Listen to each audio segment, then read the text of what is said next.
Hello, എല്ലാവർക്കും നമസ്കാരം. സാമ്പത്തിക ചിന്തകളുമായിട്ട് നമ്മുടെ വിവിധ എപ്പിസോഡുകൾ വളരെ വിജയകരമായി മുന്നോട്ട് പോവുകയാണ്. പല എപ്പിസോഡുകളും കഴിയുമ്പോൾ ചിലരെങ്കിലും എന്നോട് ചോദിക്കുന്ന ചില ചോദ്യങ്ങളുണ്ട്. ടീച്ചർ എപ്പോഴും ഇങ്ങനെ പെൻഷൻ ഫണ്ടിനെക്കുറിച്ചും എമർജൻസി ഫണ്ടിനെക്കുറിച്ചുമൊക്കെ ഇങ്ങനെ പറയും. വയസ്സാങ്കാലത്ത് ജീവിക്കാനുള്ള മാർഗ്ഗങ്ങളെക്കുറിച്ചല്ല ടീച്ചർ പറയുന്നു, സമ്മതിച്ച്. ഇന്നത്തെ കാര്യം നടന്നിട്ട് വേണ്ട നാളത്തെ കാര്യം. ഇന്നത്തെ കാര്യം തന്നെ ഞങ്ങൾക്ക് തികയുന്നില്ല.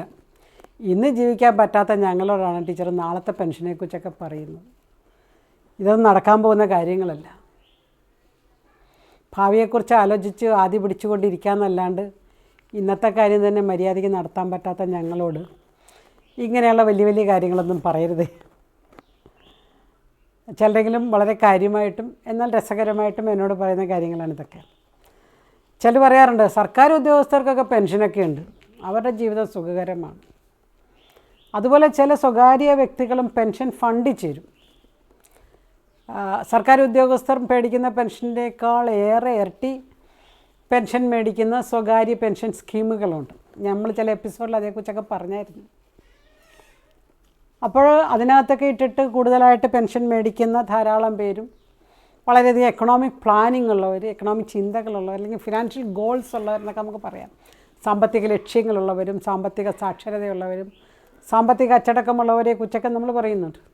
പക്ഷെ ഇതൊന്നും പറ്റാത്ത കുറേ പേര് നമ്മുടെ സമൂഹത്തിലില്ലേ ടീച്ചറെ? ഇതൊന്നും നടക്കുകയില്ല. പെൻഷൻ ചേരാനും പറ്റത്തില്ല, പെൻഷൻ കിട്ടുന്നുമില്ല. എന്താണ് ചെയ്യേണ്ടത്? അവർക്ക് സഹായകരമായൊരു പദ്ധതിയെക്കുറിച്ചാണ് ഞാൻ ഈ എപ്പിസോഡിൽ നിങ്ങളോട് പറയാൻ ഉദ്ദേശിക്കുന്നത്.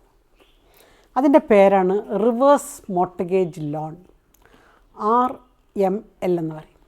Reverse mortgage loan. പേരിൽ നിന്ന് തന്നെ നമുക്ക് മനസ്സിലാകും, സാധാരണ എടുക്കുന്ന ലോണിൻ്റെ റിവേഴ്സാണിത്. Reverse means ഓപ്പോസിറ്റാണിത്, എതിരാണിത്. സാധാരണ നമ്മളൊരു ഹൗസിംഗ് ലോൺ എടുക്കുന്നത് എങ്ങനെയാണ്? സാധാരണ വ്യക്തികൾ അവരുടെ 30കളിലാണ് ഹൗസിംഗ് ലോൺ എടുക്കാറ്. ഹൗസിംഗ് ലോൺ എടുക്കുമ്പോൾ പലരും അത് 20 വർഷത്തേക്ക് 30 വർഷത്തേക്കൊക്കെയാണ് എടുക്കുന്നത്. നമ്മൾ സെക്യൂരിറ്റി ആയിട്ട് നമ്മുടെ പ്രോപ്പർട്ടി ബാങ്കിന് പണയത്തിന് കൊടുക്കുന്നു. Loan bank പാസ്സാക്കുന്നു.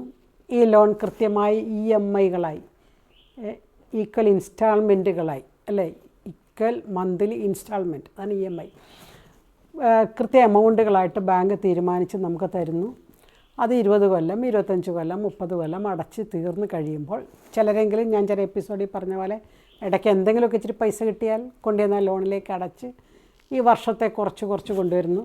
അങ്ങനെ കുറച്ച് കൊണ്ടുവരുന്നതനുസരിച്ച് പലിശ നമുക്ക് കുറച്ച് കൊണ്ടുവരാൻ സാധിക്കുന്നു. അങ്ങനെ 20 വർഷത്തേക്കെടുത്ത ലോൺ 12 വർഷമാകുമ്പോൾ ക്ലോസ് ചെയ്യുന്നവരുണ്ട്. 15 വർഷത്തിന് മുമ്പ് തന്നെ ക്ലോസ് ചെയ്യുന്ന ഒത്തിരി പേരുണ്ട്. ചിലരെ കൊണ്ട് സാധിക്കാതെ വരുമ്പോൾ അത് 20 വർഷത്തേക്കാണ്. നമ്മളങ്ങനെ 20 വർഷത്തേക്കും 25 വർഷത്തേക്കും ലോൺ എടുത്തിട്ടുണ്ടെങ്കിൽ അവസാനം എഴുതി കൂട്ടി നോക്കിയാൽ എടുത്ത ലോണിൻ്റെ ഏതാണ്ട് 2.5 ഇരട്ടി നമ്മൾ അടച്ചിട്ടുണ്ട്, പലിശ സഹിതം. പക്ഷേ നമ്മൾ മേടിച്ച പ്രോപ്പർട്ടിയുടെ വിലയും ഏതാണ്ട് 2.5 ഇരട്ടിയിലധികം വളർന്നിരിക്കുന്നത് കൊണ്ട് ഹൗസിംഗ് ലോൺ എടുത്ത് വീട് പണിയുന്നതിൽ നഷ്ടമില്ല എന്ന് മധ്യവർഗ വിഭാഗക്കാർ വിശ്വസിക്കുന്നു. ഒരു പരിധിവരെ ആ വിശ്വാസം ശരിയാണ് താനും. എന്നാൽ നമ്മളിപ്പോൾ ഇന്ന് ചിന്തിക്കുന്നതിൻ്റെ നേരെ ഓപ്പോസിറ്റാണ്. നമ്മൾ നമ്മുടെ പ്രോപ്പർട്ടി അല്ലെങ്കിൽ വീട് ഇത് ബാങ്കിന് കൊണ്ട് ഈടായിട്ട് കൊടുക്കുന്നു. ബാങ്ക് അതിൻ്റെ ഒരു ലോൺ പാസ്സാക്കുന്നു. ആ ലോൺ എമൗണ്ട് കൃത്യം ഇൻസ്റ്റാൾമെൻറ്റായിട്ട് നമുക്ക് എല്ലാ മാസമാണ് കിട്ടേണ്ടത്, 3 മാസത്തിലൊരിക്കലാണ് കിട്ടേണ്ടത്, വർഷത്തിലൊരിക്കലാണ് കിട്ടുന്നത്. അതിൻ്റെ എമൗണ്ട് ബാങ്ക് ഇങ്ങോട്ട് തരുന്ന പ്രോസസ്സ്. നമ്മൾ ബാങ്കിന് അങ്ങോട്ട് കൊടുക്കുന്ന പ്രോസസ്സിനെ കുറിച്ചല്ല നമ്മൾ ചിന്തിക്കുന്നത്, റിവേഴ്സാണ്, ഓപ്പോസിറ്റാണ്. ബാങ്ക് ഇങ്ങോട്ട് തരുന്നൊരു പ്രോസസ്സ്. ഇത് കിട്ടണമെങ്കിൽ ചില കണ്ടീഷൻസ് ഉണ്ട്. ഒന്നാമത്തെ കണ്ടീഷൻ വയസ്സ് 60 കഴിഞ്ഞിരിക്കണം. ഇത് സീനിയർ സിറ്റിസൺസ് പ്ലാനാണ്. 2007-08 സാമ്പത്തിക വർഷത്തിലെ ബജറ്റിലാണ് ഈ ഒരു ആശയം കേന്ദ്ര സർക്കാർ മുന്നോട്ട് വെച്ചത്. തുടർന്ന് എല്ലാ ബാങ്കുകൾക്കും അതനുസരിച്ച് നിർദ്ദേശങ്ങൾ പോവുകയും ചില ബാങ്കുകൾ ഈ മേഖലയിൽ വളരെ മുന്നോട്ട് പോവുകയും ഒക്കെ ചെയ്തിട്ടുണ്ട്. ഒന്നാമത്തെ കണ്ടീഷൻ 60 വയസ്സ് കഴിയണമെന്ന് ഞാൻ പറഞ്ഞു. രണ്ടാമത്തെ ഒരു കണ്ടീഷൻ എന്ന് പറയുന്നത്, ദമ്പതികൾ ഒന്നിച്ചാണ് ഇതിനെ അപേക്ഷിക്കണമെങ്കിൽ അതിൽ ഒരാൾക്ക് 60 കഴിഞ്ഞാൽ മതി. 62, 63 വയസ്സൊക്കെ ആകുമ്പോഴാണ് ഇത് മിക്കവാറും എല്ലാവരും എടുക്കുന്നതിനെക്കുറിച്ച് ആലോചിച്ച് തുടങ്ങുന്നത് തന്നെ. പങ്കാളി അത്രയും 60 വയസ്സാകണമെന്ന് നിർബന്ധമൊന്നുമില്ല. ഇത് ടാക്സ് ഫ്രീ ഇൻകം ആണെന്നുള്ളതാണ് ഒരു പ്രധാനപ്പെട്ട ഇതിൻ്റെ ഒരു സവിശേഷത. ഈ കിട്ടുന്ന പൈസയ്ക്ക് ടാക്സ് ഇല്ല എന്നുള്ളതാണ്. എന്നാൽ ഇതിന് നല്ല പലിശ ഉണ്ട് എന്നതും നമ്മൾ ചിന്തിക്കണം. സാധാരണഗതിയിൽ നമ്മളായിട്ട് കഷ്ടപ്പെട്ട് ഉണ്ടാക്കിയ മുതൽ, അത് വീടാകാം, പ്രോപ്പർട്ടി എന്തെങ്കിലും ആകാം, അതാണ് നമ്മൾ ബാങ്കിലേക്ക് കൊണ്ട് വെക്കുന്നത്. 30 വർഷം കൊണ്ട് കഷ്ടപ്പെട്ടുണ്ടാക്കിയ മുതലാണ് നമ്മൾ ബാങ്കിന് കൊണ്ട് വെച്ചിട്ട് ബാങ്ക് അത് 15 വർഷമോ 20 വർഷമോ മാക്സിമം ഉള്ളൂ കേട്ടോ, ടെനർ. അതിലേക്കാണ് ഈ റിവേഴ്സ് ലോൺ തരുന്നത്. ഓർക്കണം, ആ വസ്തുവിൻ്റെ വാല്യുവിൻ്റെ ഒരു മാക്സിമം 55% ലോൺ ബാങ്ക് പാസ്സാക്കി തരുന്നത്. കാരണം മാർക്കറ്റ് ഫ്ലക്ച്വേഷൻസ് ഉള്ളതുകൊണ്ട് ഈ വസ്തുവിൻ്റെ വിലയിൽ എപ്പോൾ വേണേലും മാറ്റങ്ങൾ വരാം. ചിലപ്പോൾ വളരെ ഉയർന്നെന്നിരിക്കാം, ചിലപ്പോൾ സ്റ്റാഗ്നൻ്റായിട്ട് നിന്നെന്നിരിക്കാം, ചിലപ്പോൾ വില താഴോട്ട് പോയെന്നിരിക്കും. അതുകൊണ്ട് ബാങ്ക് എപ്പോഴും അതിൻ്റെ വാല്യൂവിൻ്റെ ഒരു 55% മാക്സിമം പരിധിയൊക്കെ നിശ്ചയിക്കാറ്. അതനുസരിച്ചാണ് തരുന്നത്. പിന്നെ ബാങ്ക് തന്നെ അതിൻ്റെ ഒരു ഇൻട്രസ്റ്റും ഫിക്സ് ചെയ്യുന്നു. 8% മുതൽ ഒരു ഇൻട്രസ്റ്റ് റേറ്റിലേക്കാണ് പോകുന്നത്. അപ്പോൾ 3 കണ്ടീഷൻസ് ഉണ്ട് ഈ ഒരു റിവേഴ്സ് മോർട്ട്ഗേജ് ലോൺ കിട്ടാനായിട്ട്. 1, പ്രായം. 2, market value of the asset, ആ വസ്തുവിൻ്റെ ഇന്നത്തെ മാർക്കറ്റിലെ വിപണി വില. 3, അതിൻ്റെ ഇൻട്രസ്റ്റ് റേറ്റ്. വിപണി വിലയുടെ 55% എന്ന് ഞാൻ പറഞ്ഞു കഴിഞ്ഞു അല്ലേ. അപ്പോൾ ഏതാണ്ട് ഒരു 20 വർഷത്തേക്ക് കിട്ടുന്ന ഒരു ലോൺ സ്കീമിനെ കുറിച്ചാണ് നമ്മൾ ചിന്തിച്ചുകൊണ്ടിരിക്കുന്നത്. ഇതിൻ്റെ ഒരു പ്രത്യേകത എന്ന് പറയുന്നത്, നമ്മൾ 30 കൊല്ലം കൊണ്ട് അധ്വാനിച്ചുണ്ടാക്കിയ മുതൽ 60 വയസ്സിന് ശേഷം നമുക്ക് ഇങ്ങോട്ട് വരുമാനം തരുന്ന ഒരവസ്ഥയിലേക്ക് ആ സ്വത്തും മുതലും മാറുന്നു എന്നുള്ളതാണ്. എന്നാൽ ഇങ്ങനെ ബാങ്കിന് കൊടുക്കുമ്പോഴും ഉടമസ്ഥാവകാശം ബാങ്കിലേക്ക് പോകുന്നില്ല. Bank retains the ownership to the owner. എന്ന് പറഞ്ഞാൽ ആ വസ്തുവിൻ്റെ ഉടമ അപ്പോഴും ബാങ്കല്ല, ഈ വ്യക്തി തന്നെയാണ്. രണ്ടാമതൊരു പ്രത്യേകത, എത്ര വർഷം വേണമെങ്കിലും അതേ സ്ഥലത്ത് അതേ വീട്ടിൽ ഈ വ്യക്തിക്ക് താമസിക്കുകയും ചെയ്യാം. അപ്പോൾ ഉടമസ്ഥാവകാശവും കൈവശാവകാശവും എല്ലാം ആ വ്യക്തിക്ക് ലഭിക്കുന്ന വിധത്തിലാണ് RML റിവേഴ്സ് മോർട്ട്ഗേജ് ലോൺ ക്രമീകരിച്ചിരിക്കുന്നത്.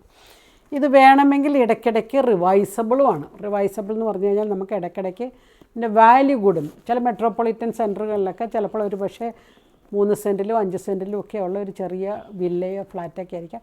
അതിൻ്റെ വാല്യൂവിൽ വ്യത്യാസം വരുന്നതനുസരിച്ച് നമുക്ക് ഈ ലോൺ എമൗണ്ടിലും വ്യത്യാസങ്ങൾ വരുത്താം. ഞാൻ ഈ വിഷയം കുറച്ച് വർഷങ്ങൾക്ക് മുമ്പ് ഒരു പ്രമുഖ പത്രത്തിൽ എഴുതിയപ്പോൾ ധാരാളം പേര് എന്നെ സമീപിച്ചിട്ട് പറഞ്ഞു, അവർ ഈ എഴുതിയ ലേഖനം വെച്ചുകൊണ്ട് ബാങ്കിൽ ചെന്ന് അന്വേഷിച്ചപ്പോൾ ബാങ്ക് മാനേജർമാർ അത്ര വലിയ താല്പര്യം പ്രകടിപ്പിച്ചില്ല എന്ന്. ചിലർക്കെങ്കിലും അങ്ങനത്തെ അനുഭവം ഉണ്ടായി എന്ന് ചിലർ വന്ന് എന്നോട് പറഞ്ഞു. അത് വളരെ സത്യമാണ് താനും. കാരണം ഇതൊക്കെ ഒരു ബാങ്കിൻ്റെയോ ബാങ്ക് മാനേജറുടെയോ അവരുടെ സിസ്റ്റത്തിൻ്റെയോ ഡിസ്ക്രിപ്ഷന് വിട്ടുകൊടുത്തിരിക്കുന്ന കാര്യങ്ങളാണ്. അപ്പോൾ ചിലപ്പോൾ ബാങ്കുകൾക്ക് അവരുടേതായ ചില തീരുമാനങ്ങളുണ്ട്. എന്നാൽ RML എടുത്തിട്ടുള്ള ധാരാളം പേരെയും എനിക്കറിയാം. ഇത് സെൻട്രൽ ഗവൺമെൻറ് സ്കീമാണ്. പല EMI ആയിട്ടാണ് നമുക്ക് ലഭിക്കുന്നതെന്ന് ഓർക്കണം.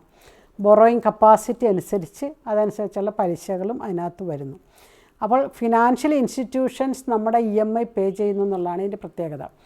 ഏത് ഫിനാൻഷ്യൽ ഇൻസ്റ്റിറ്റ്യൂഷൻ, ഏത് സാമ്പത്തിക സ്ഥാപനത്തിൽ നിന്നാണ് നമ്മൾ ഈ ലോൺ എടുത്തത്, അവർക്ക് പ്രോപ്പർട്ടി ഇങ്ങനെ കൊടുത്തതിന് ശേഷം അവരാണ് നമുക്ക് EMI തരുന്നത്. നമ്മൾ അങ്ങോട്ട് EMI കൊടുക്കുകയല്ല, അവരിങ്ങോട്ട് EMI തരികയാണ്.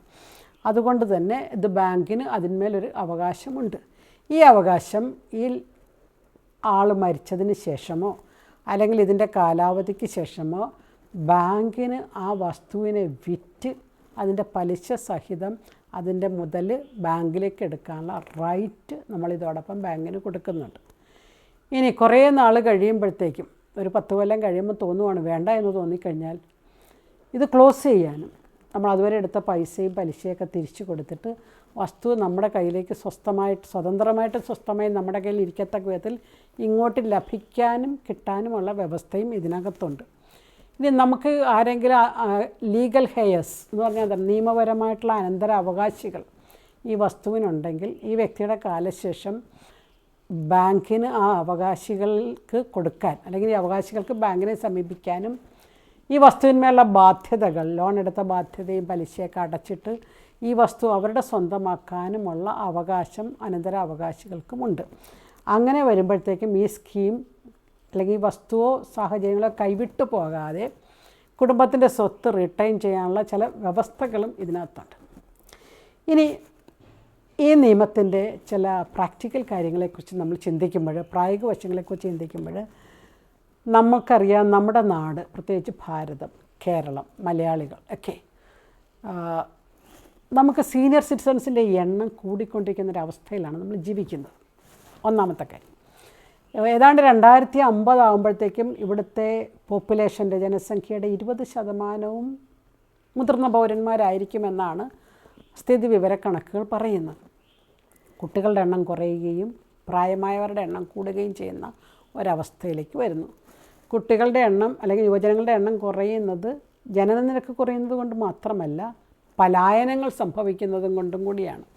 അതായത് നമ്മുടെ യുവജനങ്ങൾ പുതിയ തൊഴിൽ തേടി, തൊഴിലിടങ്ങളുടെ മെച്ചപ്പെട്ട തീരങ്ങൾ തേടി മറ്റ് രാജ്യങ്ങളിലേക്ക് പലായനം ചെയ്യുന്നതിൻ്റെ ഒഴുക്കിൻ്റെ ഗതി കൂടിക്കൊണ്ടിരിക്കുന്നത് കൊണ്ടും സീനിയർ സിറ്റിസൺസിൻ്റെ എണ്ണം കൂടി വരികയാണ് നമ്മുടെ നാട്ടിലേക്ക്.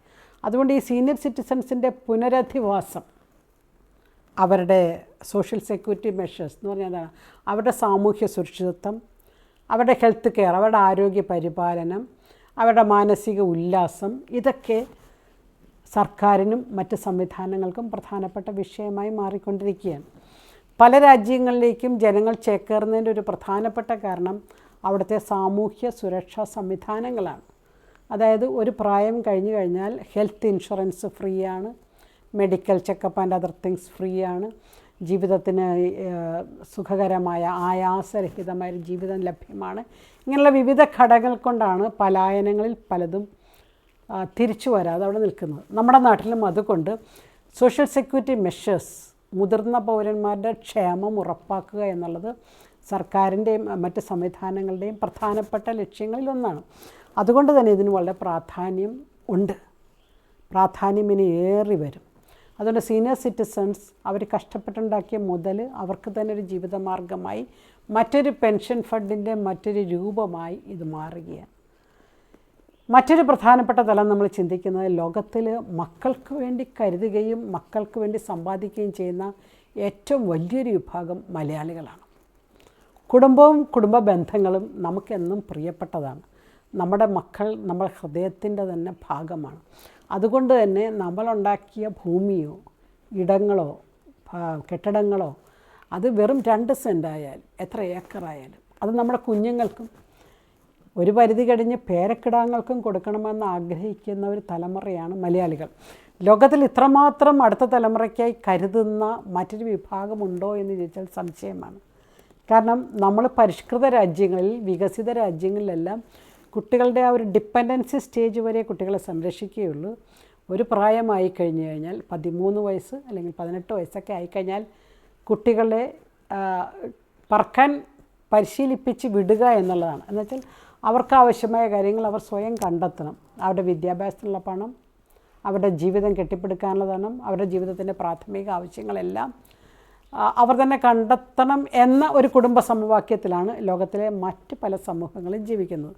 എന്നാൽ മലയാളികൾ വളരെയധികം മക്കൾക്കായി കരുതുന്നവരാണ്. അതുകൊണ്ട് തന്നെ ഈ റിവേഴ്സ് മോർട്ട്ഗേജ് ലോൺ വളരെ ആശങ്കയോടുകൂടി കാണുന്ന മാതാപിതാക്കളുണ്ട്. ഇനി അഥവാ എങ്ങാനും ഞങ്ങൾ മരിച്ചു പോയാൽ ഞങ്ങളുടെ ഈ സ്വത്തും കൊണ്ട് ബാങ്ക് പോകുമോ, ഞങ്ങളുടെ കുഞ്ഞുങ്ങൾക്ക് കിട്ടുമോ, ഇങ്ങനെയുള്ള ആദി പിടിക്കുന്ന ചില ചോദ്യങ്ങളുമുണ്ട്. ഇതിൻ്റെ മറുവശത്ത് ചിന്തിക്കുമ്പോൾ മക്കളെ നോക്കാത്ത അല്ലെങ്കിൽ മാതാപിതാക്കളല്ല ഇവിടെ കൂടുതലും നമ്മൾ കാണുന്ന മാതാപിതാക്കളെ നോക്കാത്ത മക്കളെയാണ്. മാതാപിതാക്കളെ നോക്കാത്ത മക്കളെന്ന് നമ്മൾ പറയുമ്പോൾ അത് അവർ മനഃപൂർവ്വം ചെയ്യുന്നതല്ല, ജീവിത സാഹചര്യങ്ങൾ അങ്ങനെ ആയതുകൊണ്ടാണ്. ജീവിത സാഹചര്യങ്ങൾ അങ്ങനെ ആയതുകൊണ്ടെന്ന് പറഞ്ഞാൽ അർത്ഥം തൊഴിലിടങ്ങൾ, പണ്ട് കാർഷിക മേഖലയിലെന്ന് പറയുമ്പം എല്ലാവരും കൂടി കൂട്ടുകുടുംബമായിരുന്നു. മക്കളും മരുമക്കളും പേരക്കിടാങ്ങളും എല്ലാവരും കൂടി ഒന്നിച്ച് ജീവിച്ചിരുന്ന ഒരു കാർഷിക യുഗ സമ്പ്രദായത്തിൽ നിന്ന് നമ്മൾ മുന്നോട്ട് പോയി. നമ്മൾ വ്യാവസായിക യുഗത്തിലേക്ക് പോയി. വ്യാവസായിക യുഗത്തിൽ നിന്ന് നമ്മൾ പിന്നെ ഡിജിറ്റൽ വിപ്ലവ യുഗത്തിലാണ് നമ്മൾ നിൽക്കുന്നത്. ഒരു സാമൂഹ്യ മാധ്യമ ഡിജിറ്റൽ ലോകത്തിൽ നമ്മൾ നിൽക്കുമ്പോൾ എല്ലാവർക്കും കൂടി ഒന്നിച്ച് ജീവിക്കുക എന്നുള്ളത് അസാധ്യമാണ്. മാത്രമല്ല നമ്മൾ നമ്മുടെ മക്കളെ കരുതിയതുപോലെ നമ്മുടെ മക്കൾക്ക് അവരുടെ മക്കളെ കരുതേണ്ടതും ആവശ്യമാണ്. അതുകൊണ്ട് അവരുടെ മക്കളുടെ വിദ്യാഭ്യാസം, മറ്റ് ജീവിത കാര്യങ്ങൾക്കൊക്കെ വേണ്ടി അവർക്കും മറ്റു പല രാജ്യങ്ങളിലേക്ക് ചേക്കാറാതെ നിവൃത്തിയില്ല. ഇതാരും ആഗ്രഹിച്ചത് കൊണ്ടോ മനഃപൂർവ്വം ചെയ്യുന്നതോ അല്ല, അത് ജീവിതയാത്രയുടെ പരിണാമത്തിൽ വന്നുപോയ ചില പ്രത്യേകതകളാണ്. ഇങ്ങനെ വരുമ്പോൾ പലപ്പോഴും മാതാപിതാക്കൾ ഒറ്റപ്പെട്ടു പോകുന്നു. അതുകൊണ്ട് തന്നെ നമ്മുടെ നാട്ടിലൊക്കെ ഈ അടുത്ത കാലത്ത് വളർന്നു വരുന്ന ഏറ്റവും വലിയ ബിസിനസ് പ്രായമായവരുടെ പുനരധിവാസവുമായിട്ട് ബന്ധപ്പെട്ട സ്ഥാപനങ്ങളും സംവിധാനങ്ങളുമാണ്. അത് പല ഗ്രേഡിൽ വളർന്നു വരുന്നുണ്ടെന്ന് നമുക്കറിയാം അല്ലേ. എക്കണോമിക്കലി വളരെ അണ്ടർ പ്രിവിലേജ്ഡ് ആയിട്ടുള്ളവർക്ക് തുടങ്ങി, മിഡിൽ ഇൻകത്തിന് പറ്റിയത്, ഹയർ ഇൻകത്തിന് പറ്റുന്ന, പിന്നെ വലിയ വലിയ വലിയ സ്കീമുകൾ, കോടികളുടെ സ്കീമുകൾ. ഇന്ന് നമ്മൾ കാണുന്ന പരസ്യത്തിൻ്റെ നല്ലൊരു ഭാഗവും ഇങ്ങനെയുള്ള പുനരധിവാസത്തിൻ്റെ മേഖലകളാണ്. അതും ഈ ഒരു കാലഘട്ടത്തിൻ്റെ ഒരു പ്രത്യേകതയാണ്. ആരുടെയും കുഴപ്പമോ ആരെയും കുറ്റപ്പെടുത്തുകയോ ചെയ്യേണ്ട ഒരു ആവശ്യം ഇവിടെ ഇല്ല. അത് സാമ്പത്തികവും സാമൂഹികവുമായ പരിണാമങ്ങളുടെ അനന്തരഫലമാണ്, ബൈ പ്രോഡക്റ്റാണ്. അച്ഛനോടോ അമ്മയോടോ മുത്തശ്ശനോടോ മുത്തശ്ശിയോടോ സ്നേഹമില്ലാഞ്ഞിട്ടല്ല, പലർക്കും നിവർത്തികേട് കൊണ്ടാണ്. കാരണം അവരുടെ മക്കളെക്കുറിച്ച് ചിന്തിക്കുമ്പോൾ പലപ്പോഴും എനിക്കറിയാം, ചിലരൊക്കെ പറയും പിള്ളേരൊരു 5 വയസ്സോ 5 വയസ്സോ അല്ലെങ്കിൽ 10 വയസ്സാകുമ്പോൾ ഞങ്ങൾ തിരിച്ചു വരുമെന്ന് പറയും. പിള്ളേർ 10 വയസ്സാകുമ്പോൾ അവർ ചിന്തിക്കുന്നത് എന്താണ്? പിള്ളേരിപ്പോൾ പഠിക്കുന്ന സ്കൂളോ കോളേജോ ഒക്കെ നല്ലതാണ്, അതുകൊണ്ട് അവരുടെ വിദ്യാഭ്യാസം ഇപ്പോൾ കളയണ്ടെന്നില്ല. അങ്ങനെ പിള്ളേർ വിദ്യാഭ്യാസം കഴിഞ്ഞൊരു ഡിഗ്രിയൊക്കെ എടുത്തു കഴിയുമ്പോൾ ഇവരുടെ ചിന്ത എന്താ സംഭവിക്കണത്? അയ്യോ, പിള്ളേർക്ക് ജോലി ചെയ്യാൻ നല്ലത് ഈ രാജ്യമല്ലേ, ഇവിടെ പഠിച്ച പിള്ളേരല്ലേ, നാട്ടിൽ ചെന്നവരുടെ സംസ്കാരവുമായിട്ട് ജീവിത രീതികളുമായിട്ട് പൊരുത്തപ്പെടാൻ നമ്മുടെ പിള്ളേർക്ക് പാടല്ലേ, അതുകൊണ്ട് പിന്നെ ഇവിടെ തന്നെ നിൽക്കാമെന്ന് ചിന്തിക്കും. ഇവിടെ തന്നെ നിൽക്കാമെന്ന്, പിള്ളേരെ ഇവിടെ തന്നെ നിർത്താമെന്ന് ചിന്തിക്കുന്ന അവരുടെ മാതാപിതാക്കൾക്ക് അപ്പോഴത്തേക്കും ഒരു 50 വയസ്സ് കഴിഞ്ഞിട്ടുണ്ടാകും. അപ്പോൾ അവരുടെ മാതാപിതാക്കൾക്ക് നാട്ടിൽ 70 വയസ്സ് 80 വയസ്സും ആയിട്ടുണ്ടാകും.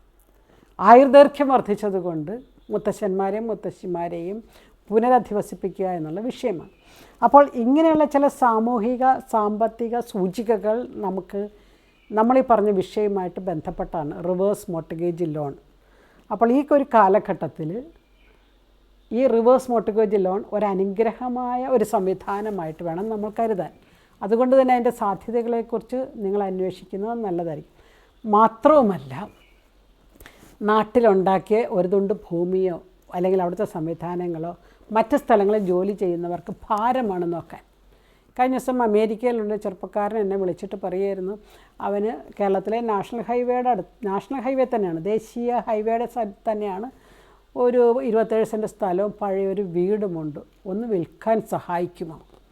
ഞാൻ ചോദിച്ചു, എന്തിനാണ് ഇപ്പോൾ അത് വിൽക്കണത് എന്ന് ചോദിച്ചപ്പോൾ, എനിക്കതുകൊണ്ട് നോക്കാനോ അതിൻ്റെ കാര്യങ്ങൾ അന്വേഷിക്കാനോ അത് വാടകയ്ക്ക് കൊടുക്കാനോ വാടകക്കാരെ മാറ്റാനോ ഒന്നും എന്നെക്കൊണ്ട് ഇനി പറ്റത്തില്ല. മാത്രമല്ല, എനിക്കിവിടെയാണെങ്കിൽ നല്ല കടമുണ്ട്, മേടിച്ച വീടിന്മേൽ കടമുണ്ട്, അപ്പോൾ അത് വിറ്റ് കഴിഞ്ഞാൽ കുറച്ച് കടം വിട്ടുമോ എന്തെങ്കിലുമൊക്കെ ചെയ്യാമല്ലോ. അപ്പം നാട്ടിലുള്ള ഒരു തുണ്ട് ഭൂമി ഭാരമായി അനുഭവപ്പെടുന്ന ധാരാളം ചെറുപ്പക്കാരും ഇന്ന് വിദേശത്തുണ്ട്. അപ്പം അങ്ങനെയുള്ളവരൊക്കെ ആലോചിക്കുമ്പോൾ അത് റിവേഴ്സ് മോർട്ട്ഗേജ് ലോണിലൂടെയൊക്കെ കൊടുത്ത് മറ്റൊരു സംവിധാനത്തിലേക്ക് തൻ്റെ അച്ഛനെ അമ്മേനെ സംരക്ഷിക്കുന്ന അവസ്ഥയിലേക്ക് അതിനെ മാറ്റാൻ പറ്റുമോ എന്നുള്ളത്. അപ്പോൾ ഈ ഒരു സാഹചര്യത്തിൽ നമ്മൾ ചിന്തിക്കേണ്ട ഒരു പ്രധാനപ്പെട്ട തലം, നമ്മൾ അധ്വാനിച്ചുണ്ടാക്കിയ സ്വത്ത് തന്നെ നമ്മൾ അനേകം നാൾ ലോൺ അടച്ചതാണ്, പലിശ അടച്ചതാണ്, അത് തന്നെ ഭാവിയിൽ നമുക്ക് ഇൻകം തരുന്നു. നമ്മൾ പണത്തിൻ്റെ വിവിധ സോഴ്സിനെക്കുറിച്ച് ചെയ്ത ഒരു എപ്പിസോഡിൽ നമ്മൾ പറഞ്ഞായിരുന്നു, ഓർക്കുന്നുണ്ടോ? യുവർ നോളജ് ഗീവ്സ് യു മണി, നിങ്ങളുടെ അറിവ് നിങ്ങൾക്ക് പണം തരുന്നു. യുവർ സ്കിൽസ് ഗീവ്സ് യു മണി, നിങ്ങളുടെ ചില നിപുണത അല്ലെ കഴിവുകൾ, നിങ്ങളുടെ ചില അറിവ്, അത് കമ്പ്യൂട്ടറാകാം, മറ്റ് ടെക്നിക്കലായിട്ടുള്ള എന്തെങ്കിലും ആകാം, അത് നിങ്ങൾക്ക് പണം ഉണ്ടാക്കി തരും. അത് പറഞ്ഞ കൂട്ടത്തിൽ ആ എപ്പിസോഡിൽ ഞാൻ പറഞ്ഞാണ്, യുവർ മണി ഗീവ്സ് യു മണി, നിങ്ങളുടെ പണം നിങ്ങൾക്ക് പണം തരും എന്ന്. അതായത് മണി മേക്സ് മണി, പണത്തെ നിക്ഷേപിച്ച് പണമാക്കി മാറ്റുന്ന ഒരവസ്ഥ. അതിൽ നമ്മൾ സെക്യൂരിറ്റികളെക്കുറിച്ചോ ഷെയറുകളെക്കുറിച്ചൊക്കെയാണ് ചിന്തിച്ചതെങ്കിൽ ഈ വിഷയത്തിൽ നമ്മൾ ചിന്തിക്കുന്നത് നമ്മളെ ക്രിസ്റ്റലൈസ്ഡ് മണി എന്ന് പറഞ്ഞ അർത്ഥം ഓൾറെഡി ലേബർ ഉപയോഗിച്ച് സ്വരുക്കൂട്ടിയ സജ്ജീകരിച്ച ഈ ഒരു വീട്, ഭവനം, that creates money. Your property creates money for you. ഈ ഒരു അവസ്ഥയിലേക്ക് നിങ്ങൾക്ക് വളരാൻ സാധിക്കണം. സമീപത്തുള്ള സംവിധാനങ്ങളിൽ ചെന്ന് നിങ്ങൾ അന്വേഷിക്കുന്നത് നല്ലതായിരിക്കാം. പക്ഷേ ഓർക്കണം, 60 വയസ്സ് കഴിഞ്ഞവർക്ക് ഇത് കിട്ടുകയുള്ളൂ കേട്ടോ, അല്ലാത്തവർക്ക് ഇത് കിട്ടത്തില്ല. മാക്സിമം 20 വർഷമേ കിട്ടുകയുള്ളൂ. പ്രോപ്പർട്ടിയുടെ ഒരു 55% കിട്ടുകയുള്ളൂ. ഇങ്ങനെയുള്ള കാര്യങ്ങളെല്ലാം മനസ്സിൽ വെച്ചുകൊണ്ട് തന്നെ നിങ്ങൾക്കിതിൻ്റെ സാധ്യതകളെക്കുറിച്ച് അന്വേഷിക്കാം. ഒരുപക്ഷെ എന്നെ കേൾക്കുന്ന യുവജനങ്ങളൊന്ന് ഓർക്കുക, നിങ്ങളുടെ മാതാപിതാക്കൾക്ക് സ്വസ്ഥമായി ശാന്തമായി ജീവിക്കാൻ ഈ ഒരു സംവിധാനത്തിലൂടെ അവർക്ക് സ്വന്തമായിട്ട് മക്കളുടെ കയ്യിൽ നിന്നും മേടിച്ച് ജീവിക്കുന്നതിനേക്കാളും അഭിമാനത്തോടുകൂടി സ്വന്തം വരുമാനമായിട്ട് ജീവിക്കാനും അവർക്ക് സാധിക്കട്ടെ. അപ്പോൾ ഈ സംവിധാനത്തെക്കുറിച്ച് ചെറുപ്പക്കാരും അതുകൊണ്ട് അന്വേഷിക്കുന്നത് നല്ലതാണ്, അവരുടെ മുൻഗാമികൾക്ക് വേണ്ടി. അതുപോലെ പ്രായമായവരും അന്വേഷിക്കുന്നത് നല്ലതാണ്. പക്ഷേ മക്കൾക്ക് കൊടുക്കാനുള്ളത് കൊടുക്കണം, മാതാപിതാക്കൾ കൊടുക്കാനുള്ളത് കൊടുക്കണം. കുടുംബ സമവാക്യങ്ങളെല്ലാം അനാവശ്യമായി പൊളിച്ചെഴുതാനുള്ള ഒരു മാർഗമായി ഈ റിവേഴ്സ് മോർട്ട്ഗേജ് ലോണിനെ കാണരുത് എന്ന ആഗ്രഹത്തോടെ, ആശംസയോടുകൂടി നന്ദി.